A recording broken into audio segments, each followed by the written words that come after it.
What's a hack in your industry that customers aren't supposed to find out? 1. I worked at a restaurant and one time the chef burned the applesauce that was supposed to be served with the pork chop. He put it on the menu as smoked applesauce and people loved it. 2. Former local journalist here. If you want to know something about your town, or pretty much anything locally, or find something hinky that you want to be investigated, just call or email them and ask what's happening with that. Insert weird item in city budget / shut down road / cop who got fired. When I was off deadline, I actually loved fielding these questions. They were mainly from old people, and pretty much worked as customer service for the city a lot. I directed people to local programs that would help them. I confirmed the start and proposed end dates of construction, and I told people what companies had pulled permits to build that new restaurant on Main Street. Local journalists have a wealth of knowledge in all departments of what is going on in your city, because they drift between one or the other frequently, and we ask the other reporters in the cubicle next to us. 2. They're your tour guides, social workers, watchdogs and public defenders if you just ask them. They aren't doing it for the money cries in past due bills, they're doing it for the love of their community. They all really embrace the localism aesthetic. I guess this is sort of a not supposed to find out thing, because if everyone did it, they'd never get their other work done. 3. Orchestral violinist. Sometimes we don't play all the notes. 4. This was 6 to 7 years ago, so may not be relevant, but when I worked at Enterprise Rent-A-Car, the higher-ups were so tunnel-visioned on positive customer reviews that if there was any problem at all we would write off anything from gas to whole days of rentals. We had a few repeat customers that would catch on and habitually complain about dumb poop to get parts of the bill discounted. Only a rating of completely satisfied counted, and it was tied to bonus and promotion, so a huge incentive to make people happy. 5. Just because you're on hold doesn't mean we can't hear you. 6. When I worked in a hotel as a night porter, the room cost was totally reliant if you were a dick or not.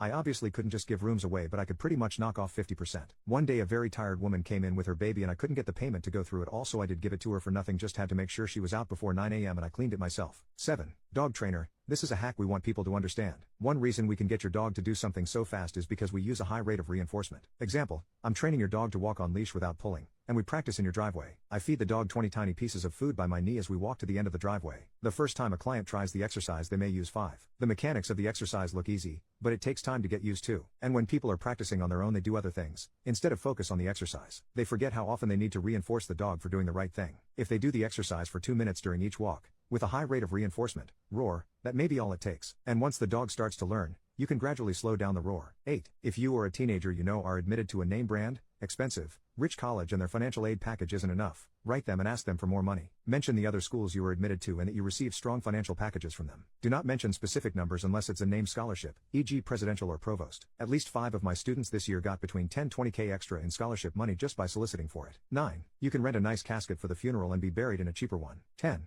Any Marriott booking made partially with points, with a 3-day cancellation policy, can be cancelled the same day of the booking without any fees. 11. I used to work in the floral industry. Don't call a large national florist. Look up a local florist in your recipient's area and call them directly. Most have websites to help you choose, and you'll save money on delivery and service fees, which can go towards a nicer arrangement. Also, unless you order flowers regularly, the membership/loyalty program is a scam and hard to cancel. 12. Most industries have retention teams because it costs 10x more to get a new customer than it costs to keep one you have. So if you call up and complain/threaten to cancel every other time they raise your rates, they'll probably give you the introductory rate. Just be aware you might have to switch. 13. Our physical presence/approach toward the user will sometimes fix the problem they are facing without any additional effort. It's support. 14. Consulting. We don't know either. 15. When I worked as a pharmacy tech, I spent a lot of time calling insurance companies and waiting on hold while the world burned around me. One time I got impatient with the voice recognition bot because it kept hearing background noise and made selections impossible, so I started cursing it out. Turns out if you say the F word a few times in a short span, the bot recognizes you as an angry customer and will switch you to a representative real quick. I did this multiple times to a lot of strange looks from my coworkers until I explained the hack. 16. Lean into the bite. I work in pediatrics and we're retaught that if a child bites you,